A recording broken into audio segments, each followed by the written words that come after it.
Environ 5% des bébés en fin de grossesse se retrouvent en siège, c'est-à-dire les fesses vers le bas.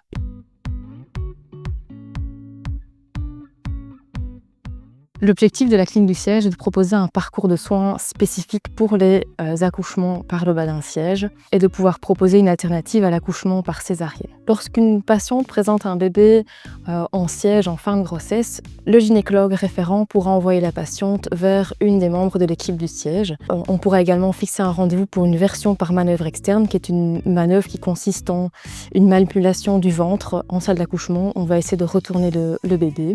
Lorsque la version échoue, une radiographie du bassin pourra être proposée afin d'évaluer la possibilité d'une voix basse. Ensuite, le gynécologue va recevoir le couple une dernière fois en consultation pour faire la conclusion, pour décider si la patiente rentre dans les conditions pour accoucher par voix basse.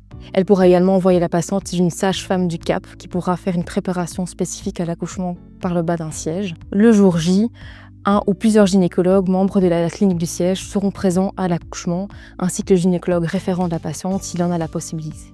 Environ 5% des bébés en fin de grossesse se retrouvent en siège, c'est-à-dire les fesses vers le bas. Il y a plusieurs variétés de sièges, parfois avec les fesses, parfois avec les pieds. Les causes de ces positions ne sont pas forcément connues. Parfois, ça peut être lié à la forme de l'utérus ou à la quantité de liquide.